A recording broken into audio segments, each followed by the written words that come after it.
In Game 4, human boys, wide greenskins, rush smashed into John FB's empire, quickly overwhelming them on all fronts. One flank boar charge in particular absolutely ruined the empire's formation and led to their swift defeat at the hands of Wurzag. Which leads us now to this. Yes, most unfortunately, I do now have to cast a game between Nurgle and Vampire Counts, although I'm sure some of you will have an interest in this particular matchup. Mine is purely academic, as these are two factions which, I don't always enjoy the playstyle of. John FB coming in here very thick and tall with 3 Plague Bears, 1 Exalted Plague Bear here, the Regiment Renowned Festering Stooges. Got an, let's see, Exalted Hero of Nurgle, just on foot with Armor Piercing. He's got the Cultist Nurgle up on the Shrine with Archon of Virulence and everything, fully kitted out. Kugath, of course, has his Mortis-style effect and huge, absolutely huge HP pool, and physical resistance as well. And then we've got good old Uncle Furuncle for an additional massive HP sponge beat stick. As for the rest here, for human boys, Vampire Counts, zombies in the front line, Necromancer, Vargulf, and some Crypt Horrors. And then in the skies, he's got the Blood Dragon Vampire Lord, who is a very formidable combatant in his own right, but has less than half the HP of good old Kugath. So let's get in here close, and we'll start to leave it in cinematic cam, where it will stay for most of the match, because of course it's going to be a degenerate blob fight, as it often is between these two factions. Honestly, Human Boy in this situation maybe should try and cycle charge, utilizing his mobile units to kind of clip at the flanks here, but right now he's collapsing all the way around. Black Knights do have some magical attacks, so they can get some okay damage. They're used to cycle charge appropriately here, but because the Nurgle build is so small, it honestly, John FB can just stay tight here and really doesn't have to do much in terms of, maneuvering at all. He can just kind of stand here and mow down, and this is why maybe Human Boy should try and spread things out a little bit and, open up some of these avenues for units to charge in, start cycle charging with the actual Crypt Horrors themselves. Certainly the Crypt Horrors can stand and grind for some time, but they do have a 30 charge bonus, which is not insignificant. It's enough to make a difference, certainly against these Plague Bears, who are quite dangerous. But you see there the problem with the Blood Dragon. He dove in and took some damage and really didn't accomplish a whole lot. Of course, all of these huge single entities for Nurgle all have a huge amount of HP and self-healing, and as a result, they are going to just continuously fight without really much damage output. There's just really not a lot of damage output overall from Vampire Counts. The tricky thing in this matchup too is that the Vampire Counts Mortis engine, including the Mortis engine itself, and if you were to take like Helm and Gorse as an alternate, they are squishy enough that it can be tricky to operate them. Here we can see a breath attack comes in, is almost completely blocked by Uncle from even hitting Kugath at all. But, there's just, the army composition here, very odd from Nurgle. Although it definitely makes sense, because, honestly, what units really have a great chance of doing significant damage to Kugath? There is one lord I'm thinking of as an alternate to the Blood Dragon, who is similar to him, and that is, of course, Elsif, Red Duke, who has a debuff that's specifically really good for taking down demons. Maybe that would have been a better choice here, but as it is right now, the grinding fight is going on, and Nurgle hasn't actually lost any individual units, whereas the Vampire Counts have maybe lost a handful of zombies. Could definitely pile in with the rest of the zombies right now. I mean, going for the full degenerate blob fight, but again, I'd probably go in and leave with the zombies in, and then just keep cycle charging these Crypt Horrors and the Knights especially as much as possible. Human Boy has left them in for some time. I mean, while you have that awesome Helm of Discord active, I would definitely leave them in and just keep fighting, right?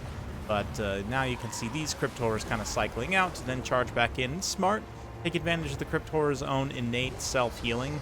Try and prolong this. Make sure you keep getting damage out. Make sure the Vargulfs don't die either. You know, if they can get to their healing cap, that's quite a bit of HP for Nurgle to have to saw through. But let's see here. Biggest thing for the vampires that could be holding them back is the fact that the Red Duke really can't engage very effectively here. Even the, you know, or sorry, not the Red Duke, the Blood Dragon Lord here. The Red Duke would be able to engage somewhat here, but he'd still be fairly vulnerable, and I'm not sure exactly what's dealing damage.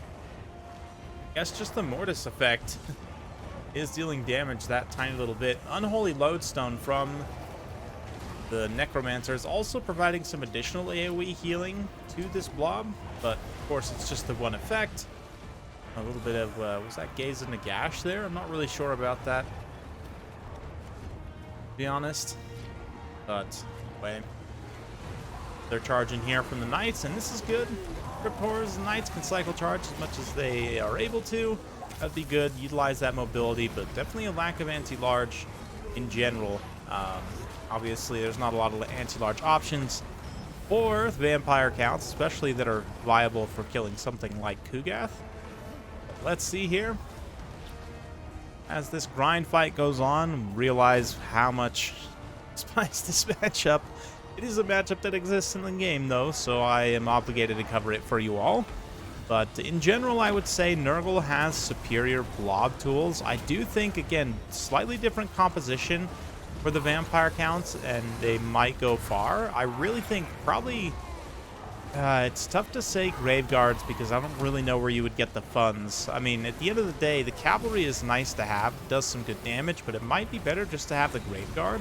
Their anti-infantry bonus, magic damage, armor. They can trade very well against the plague bears, right? And just provide a little bit more of a beady barrier for these units to have to saw through. But this matchup's not ending anytime soon, despite the fact that these Festering Stooges are trying their best to actually finish the Blood Dragon with their remaining Death's Heads. Have been doing a substantial amount of damage to him. Another sort of problem in this matchup is that even with these big Dragon Lords, Nurgle doesn't have zero ranged units. They do technically have some, and those Death's Heads in particular are very damaging. There you go. Yes, nice big something going off there. That the Uncle Furuncle's little self-heal and damage ability, I forget. This thing here. Yeah, the Defiling Deluge heals him up a bit. Also does some really nice AoE damage. But the majority of the damage here is actually being done with Kugath. If we kind of cycle through these units' values, the Ultimate Hero's got 800 values, certainly respectable. We'll check back on Kugath in just a minute, as the Blood Dragon just kind of dies to the remaining Death's Heads and everything else. I don't know, the Crumbling and the Mortis damage, I guess, is what killed him. At that, Human Boy is going to throw in the towel, which I definitely understand, and spare us all having to watch the rest of that battle, which I'm very grateful for. Would have definitely taken some time to grind out the rest of, especially the Crypt Horrors. He did manage to actually eventually take down the one Plague Bearer, but yeah, again, I don't really know how I would alter this composition. A lot of stuff ends up paying for itself to a fairly decent degree. Maybe just a little bit more aggressive cycle charging. Maybe actually switching out, yeah. I don't know. I like the Vargulfs on the one hand, but on the other hand, I don't. They're not that expensive, though, but maybe switch one out for 2 more Grave Guards and just take the one. I actually really like the Lances in Barding in hindsight. Maybe I'd actually take them instead. Not really sure. Biggest thing for me would just to be trying the Red Duke. I mean, I know that the Helm of Discord is just a better overall support tool, but specifically against demons, I think that Elseef ability is really strong because it removes physical resistance and melee defense, which can be very important here. Of course, Kugath, as I was about to mention, did get the majority of the value for John FB. Everything else is kind of just window dressing to help keep him alive. 2 RORs do pretty good amount of damage as well. Yeah, it's really just all about Kugath at the end of the day in this battle. So bearing that in mind, I just think, again, we go back to these debuffs. Although the Blood Dragon's debuff affects more units, we look vampire counts here. The Red Duke's debuff is specifically geared for killing demons. Minus 40 melee defense, so it's not an insubstantial amount of melee defense. It is actually quite a lot.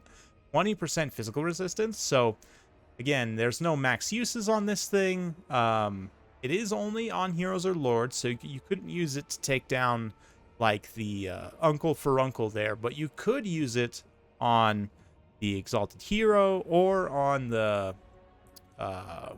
Cultist as well.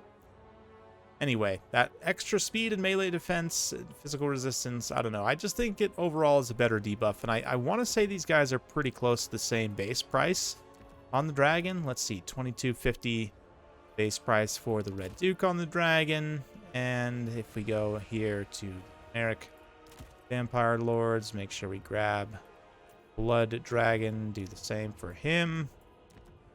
Yeah, so slightly less expensive for the basic Blood Dragon, but I think, again, this is one of the few matchups where I'd probably try taking the Red Duke. I don't know, maybe you still end up losing, but it's certainly worth a shot.